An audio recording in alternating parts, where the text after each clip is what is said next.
Now, I think you touched on what I think is a really good point, and I'm sure a lot of like aspiring artists ask all the time is that when you started out, it was a very different time than it is now, and it was a very different industry. There wasn't streaming, there wasn't digital music at all. Everything was physical, and I guess I'd be curious, and I'm sure a lot of other us like aspiring artists be curious as to what you feel like the best way to gain an audience as a rising artist these days is. If you're gonna try, like what should they be trying to do, and like where should they be diverting their efforts? Make dope stuff.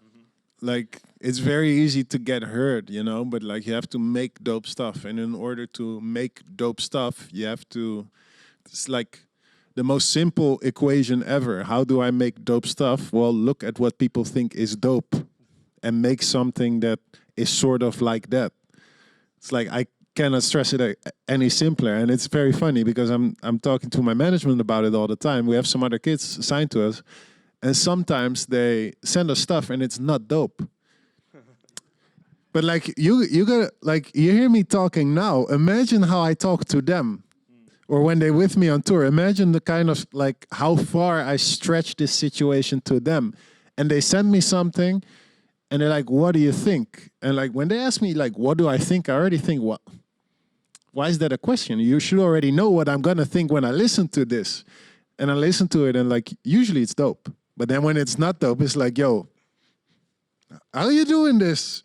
I sign you, like I give you a shot and you don't, you gotta, always, whatever you do, always go for the best.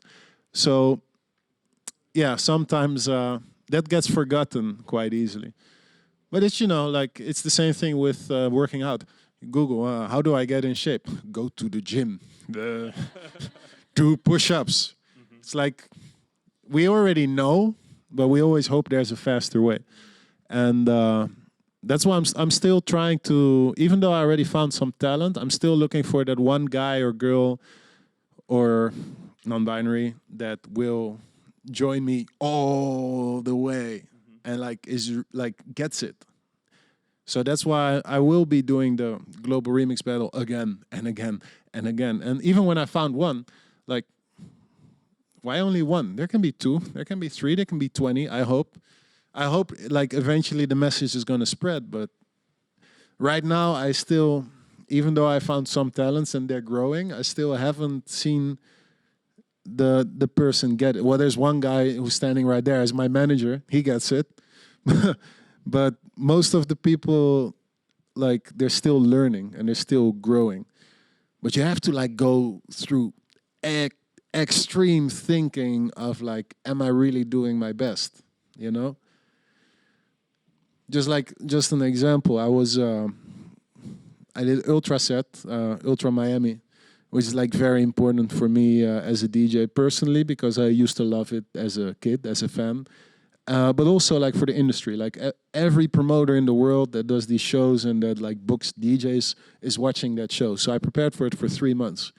And then like second week of January, one of my most anticipated games ever came out, Resident Evil 2 Remake. So I had the PlayStation 4 set up. I had the big screen TV. I downloaded the game. And I worked nonstop, I think, until a week before Ultra. I worked nonstop on my Ultra set. I didn't play the game. And then a week before Ultra, I thought like, okay, let me play some Resident Evil 2, just like to get your mind off things and then get back into it. But it's like, how much do you really want something, And that's always the question I'm trying to ask anyone that wants to do anything. Is like, how much do you really want it? Like, do you really want it? Is it wicked? That's a reference to some song, but whatever.